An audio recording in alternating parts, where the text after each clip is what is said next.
The judge's voice cut through the courtroom like it had weight. "Ms.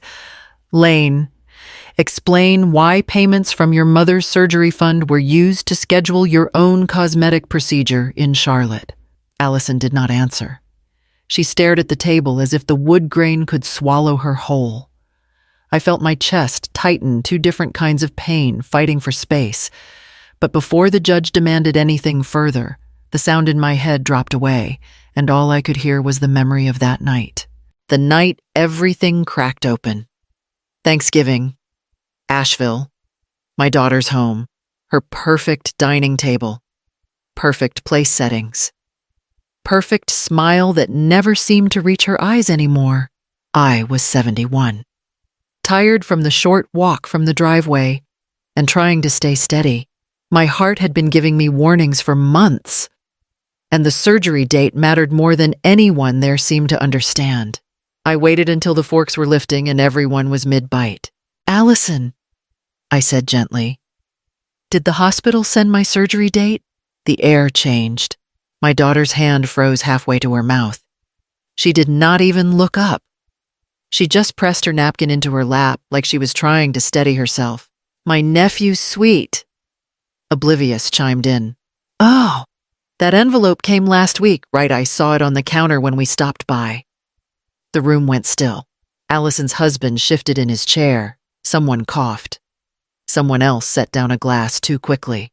Through all of it, Allison's face stayed strangely blank, like she was deciding what version of the truth she could get away with. I placed my fork down with care. My palms were damp. My voice came out far calmer than I felt. "So, who do you think really needs the surgery?" Her eyes snapped up. The color drained from her cheeks so fast, it looked like she had been carved from stone. She opened her mouth, closed it, opened it again. Finally, she whispered, "The letter must have gotten lost. I did not see it. Something happened to it." But her voice trembled. And that was the moment I knew something had been wrong, long before the envelope ever arrived. And it was only the beginning. I did not sleep the night after Thanksgiving. Every time I closed my eyes, I saw Allison's face drained, startled, almost angry that I had dared to ask about my own surgery. By sunrise, I was sitting at my kitchen table with a cup of weak tea, thinking about all the years that had led us here. 10 years of yeses. 10 years of bending until I forgot what standing straight even felt like. It started when I was 59 and newly widowed. My husband, Daniel, had been gone only 3 months when Allison came home crying from her first divorce. "Mom, I cannot do this alone," she said, sinking into my arms like she was still 16. I gave her what I could help with the lawyer fees, help with the childcare, help with the rent when her job at the boutique barely covered groceries. Then came her fresh start wedding. Just something small, she had promised. Small became 6 bridesmaids, a Mountain View venue, and a bill that made my chest hurt. I paid it anyway, telling myself it was what mothers did. After that, her new house in Biltmore Village, they need a bigger down payment, she said one evening, sliding the paperwork across my table. I signed a check large enough to wipe out the last of Daniel's life insurance. She kissed my cheek like I had rescued her from drowning. I told myself it was worth it. Even when the little things became big things, the childcare I covered when she worked overtime, the loan for the car she eventually stopped paying for, the emergency dentist visit she forgot to reimburse. Every time she called, she always started with, "Mom, you're the only one I can count on." Some part of me believed her. When my doctor first mentioned surgery, I was overwhelmed by appointments and forms. Allison had stepped in with a bright smile. "Let them send everything to me. I will keep it organized. Your mail gets mixed up all the time anyway." She wasn't wrong. My street's mail delivery had been messy for years. It felt easier to let her handle it. I should have remembered the afternoon she came by holding a stack of documents clipped neatly together. "Just hospital forms," she'd said. "Sign at the marked spots." I had been tired. I trusted her. I signed without reading. That memory sat in my throat like a stone. Doctor, Maya Patel did not sugarcoat things. She never had, and that was why I trusted her. She sat across from me in her small office, hands folded, voice steady in the way doctors use when they need you to hear every word. Marjorie, the valve is deteriorating faster than we expected. You need the procedure within the next few months, not next year, not when it's convenient. Within months. My throat tightened. I already knew the fatigue, the dizziness, the tightness in my chest. None of it had been imagined. I understand, I whispered. She nodded. I want you to stay focused on the timeline. Pre-operative testing should have already been scheduled. We reached out last week. I frowned. To me, to your emergency contact, she said, glancing at her chart. Your daughter. She told us you weren't ready to proceed. The words landed like a hand gripping the back of my neck. She said what Dr. Patel looked up, eyebrows lifting slightly. She canceled your testing, Marjorie. She said you were overwhelmed and needed more time to think. I shook my head immediately. I never said that. I never asked her to cancel anything. She studied me for a long moment. I thought that might be the case. That's why I asked you to come in. I tried to steady my breathing. Please reschedule everything, I said. I want to move forward. I'm not delaying this. We will, she assured me. But insurance needs confirmation of payment arrangements, and you'll have to authorize everything directly moving forward. No intermediaries. The payment arrangements. The surgery fund. I had created that fund quietly using a home equity line and what remained of my retirement. Not a fortune, but enough to cover the prepayments the hospital required. I remembered how relieved I'd been when Allison said, "Let me handle the calls. Mom, you focus on resting." Resting. That was all I had done. While she handled everything, Dr. Patel placed a hand on my arm. We still have time. Marjorie, but not a lot. I nodded, but my stomach had gone cold. If Allison had canceled one appointment, she could have canceled others, and she might have done it for reasons that had nothing to do with my health. The fear settled in quietly, like it had been waiting for me to notice it. The day after my appointment with Dr. Patel, I sat at my kitchen table with my laptop open and my hands trembling. I had not checked the surgery fund in months. Allison always said, "I've got it. Mom, no need for you to stress." But now the thought of her being the one handling everything made my stomach twist. I typed in my password slowly. When the balance loaded, the numbers hit me like a shove to the chest. Nearly 1/3 of the money gone. I blinked hard, thinking it must be a mistake. But the withdrawal history was clear. Several transactions, all within the last 8 weeks. All billed to a clinic in Charlotte. I clicked the first one. Non-refundable deposit patient Allison Lane. My breath stopped. I clicked the next. Consultation facial rejuvenation surgery. Then another. Pre-procedure lab package. And then one that made my head spin. Aesthetic recovery retreat. 3 nights. Tennessee. I sat there frozen until the kettle clicked off behind me. I had no memory of turning it on. That evening, I drove to Allison's house. She opened the door with her usual bright smile. But it faded as soon as she saw my face. "Mom, what's wrong? We need to talk." I said. She stepped aside. "Okay, what happened?" I held out a printout of the transactions. "Explain this." Her eyes darted over the page too quickly for someone innocent. "Oh, that... Mom, you agreed we'd use part of the fund for my procedure. Remember?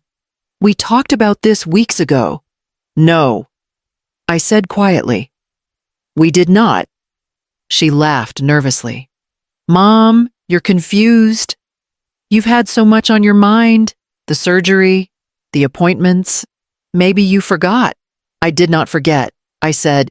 "That money was for my operation." She crossed her arms. I worry about your memory. You've been mixing things up lately.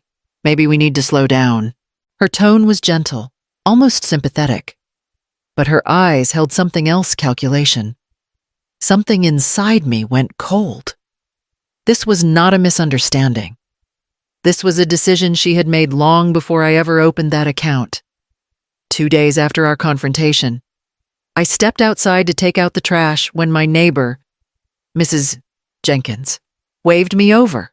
She hesitated, then said softly, "Your daughter asked me last week if you seemed forgetful lately." I told her no, of course, but it worried me. I forced a smile. "Thank you for telling me." My chest tightened as I walked back inside. Forgetful. It was the same word Allison had used in her kitchen. Later that afternoon, a knock rattled my door. A woman in a simple blouse introduced herself as a social worker. "We received a call expressing concern about your ability to manage daily tasks." "Just a quick wellness check." "My ability to manage," I repeated. She gave me a sympathetic look. "A family member said you may be struggling." I held her gaze steady until she apologized and left, but my hands were shaking when I closed the door. At the pharmacy the next morning, the woman behind the counter leaned forward. "Your daughter mentioned you've been mixing up prescriptions. Do you need us to set up pre-filled packs?" I stared at her. "I have never mixed anything up." She blinked in surprise. "Oh, I must have misunderstood." By the time I drove to Dr. Patel's office, anger and fear were braided together so tightly I could barely breathe. She brought me in quickly. Sensing something off, I received a voicemail from Allison, Dr. Patel said, clicking into her system. "She reported you refusing medication and forgetting conversations. I wanted to hear from you directly before taking any action." I closed my eyes. "None of that is true." She nodded slowly. "I suspected as much." That night, Allison showed up at my house holding a folder. "Mom, we need to talk about safety. Just sign this power of attorney so I can help you if things get worse." "I'm not signing anything," I said. Her expression hardened instantly. "Suit yourself." She walked out without another word, the door slamming behind her like a warning. The envelope looked official the moment I opened the mailbox. Thick, heavy. My name typed in bold across the front. I carried it inside with a feeling that settled low in my stomach. The way it does when you already know the news is bad. I slid it open and unfolded the top page. Petition for guardianship. It read, "Filed by my daughter, Allison Lane." My knees gave out before the words even registered fully. I sat down hard at the kitchen table and kept reading, each sentence colder than the last. She claimed I was experiencing cognitive decline, that I was unable to manage my finances, that I had missed critical medical appointments, that I was unsafe living alone. The packet included statements she had signed, and one line caught my eye immediately. Patient failed to attend preoperative testing. My own pre-op appointment, the one she had canceled, was now being used as evidence that I was incapable of caring for myself. My breath stuttered. "She is trying to take everything," I whispered into the empty room. I do not know how long I sat there before I reached for my phone. My hands shook so badly, I had to try twice to dial. Dr. Patel had once mentioned an elder law attorney in town. I found the name Clara Nguyen and called immediately. She agreed to see me that afternoon. Clara was younger than I expected. Late 30s maybe, calm and direct. After a quick review of the petition, she set the papers down carefully. "This isn't confusion," she said. "This is a coordinated attempt to gain control of your assets and medical decisions. Guardianship abuse happens more often than people think." I swallowed hard. "She's my daughter." Clara didn't flinch. "And she is using the system to trap you. We will build a counter case to prove your competence and expose the inconsistencies in her claims." I pressed my palms together to steady them. Where do we start? By gathering every document, every message. Every appointment record, she said. We prepare for court, and we do it fast. I nodded. The fear still there, but something else rising beneath it. Determination. Clara moved through my living room like a quiet storm, focused. Controlled. Gathering every scrap of evidence that proved I still owned my mind. Bank statements. Email threads. Voicemails from Allison. Appointment reminders. Medical logs from Dr. Patel. She spread everything across my coffee table and tapped each page with her pen. This, she said, pointing to the clinic charges, is what makes the case shift. It proves motive. I watched her underline the withdrawal dates. The aesthetic clinic in Charlotte returned my call this morning, she added. They confirmed Allison used your information in your account for her cosmetic bookings. They're ready to testify. My throat tightened. Will that be enough? It will be part of enough. Later that afternoon, the social worker who had visited me the week before agreed to meet with Clara. She arrived nervous. Hands clasped. I need to correct the record, she said. Your daughter told me you were forgetting conversations and neglecting bills, but everything in your home was orderly. You answered every question clearly. I should have pushed back harder. You're doing that now, Clara said. That matters. Dr. Patel submitted a formal evaluation the next morning. Marjorie is fully competent. Her surgery is urgent. Any delays will increase risk. She handed me a copy. This stays with you. Do not let anyone, including your daughter, speak for you again. I promised her I would not, but the moment that cut the deepest came from someone much smaller. Sophie, my granddaughter, knocked on my door that weekend. She climbed onto my sofa with her backpack still on. Mom asked me to tell people you forget things, she whispered. I told her no. I reached over and held her hand. Thank you for being honest. I know you remember stuff. She said, you always remember my stories. Her trust steadied something inside me. That night, I practiced my testimony aloud while Clara listened. My voice shook at first, but she held up a hand. Start again. You're not just defending yourself, you're telling the truth. I inhaled slowly and began speaking once more, stronger than before. The Buncombe County Courthouse felt colder than I remembered. Clara walked beside me, her hand lightly touching my elbow, steadying me as we entered the small courtroom where my life would be decided. Allison was already seated at the petitioner's table, dressed in soft blue, her hair perfectly arranged, her face composed in that practiced, gentle daughter expression. She did not look at me.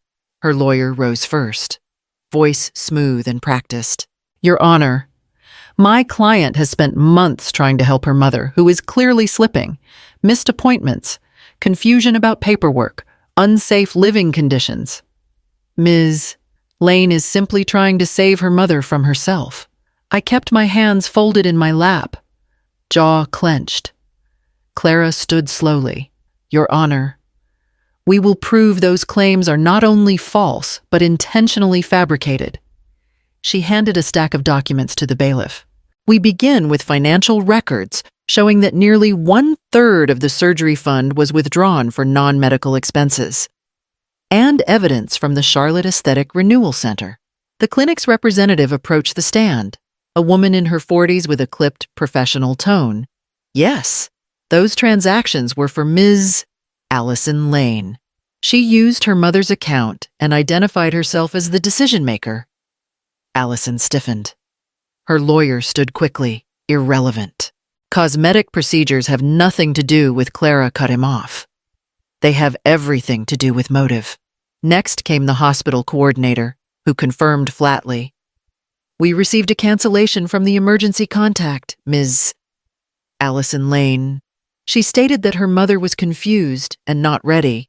We had no communication from the patient herself. My breath trembled in my chest. Clara then called Dr. Patel, who stated calmly, Marjorie Hollis is lucid, capable, and urgently in need of cardiac surgery. Any delays endanger her life. Allison finally turned toward me then. Just for a second, something frantic flickering behind her eyes. The judge leaned forward. Ms. Lane, if your concern was your mother's health, why did you spend her surgery fund on your own cosmetic procedures? Allison's lips parted, but nothing came out. Her carefully arranged composure collapsed like wet paper. After a long silence, the judge ruled. Petition denied. A full audit will be conducted. Ms. Allison Lane will face investigation for elder exploitation and financial misconduct. Clara squeezed my shoulder as Allison buried her face in her hands. And for the first time in months, I felt the weight on my chest begin to lift. The court orders came through faster than Clara expected. By the following week, Allison was required to restore every dollar she had taken from my surgery fund. When Clara told me, I felt something loosen in my chest. Not relief exactly, but the first breath that did not hurt. I invited Allison to the house. She arrived looking smaller than I had ever seen her. Eyes reddened, shoulders curved inward. What do you want? Mom, she asked quietly. I placed a folder on the coffee table. My updated will. She blinked. You changed it. Yes. I said, I'm choosing myself. And that means choosing a life without your control. She opened the folder. Her eyes landed on the page where her name had been crossed out, replaced by Evelyn Carter, my closest friend for over 30 years, and a licensed fiduciary who would oversee the rest. You took me out of everything, she whispered. You removed yourself, I said. Long before I signed those papers. She pressed a hand over her mouth. But I kept going. I needed the words out of me. The surgery fund will be restored, I said. The hospital confirmed payment after the court ordered you to return what you spent. She winced. I know. There are also cases pending with the medical board and the insurance fraud division. They will question you soon. Her face crumpled. I already lost my job. They said it violated company ethics. I nodded. People deserve to know what happened. Everyone knows. She choked. No one returns my calls. Even my friends think I'm a monster. I did not soften. Your actions did that. When the home care coordinator arrived an hour later with the long-term plan for my recovery, Allison watched from the hallway. The coordinator smiled warmly at me. We'll assign you a certified caregiver, Mrs. Hollis, someone fully trained and independent. Allison stepped forward. You don't want me to help. I want help, I said, from someone who will not take advantage of me. Her voice broke. I was scared of losing you. I looked her in the eyes. No, you were scared of losing access to me. She had no answer. When she left, she stood on the porch for a long moment, staring at the house she once assumed would be hers. I did not open the door again. That night, the quiet in my home felt different, like something had finally returned to me. If you're still here with me, tell me in the comments what you would have done, and subscribe for more stories just like this.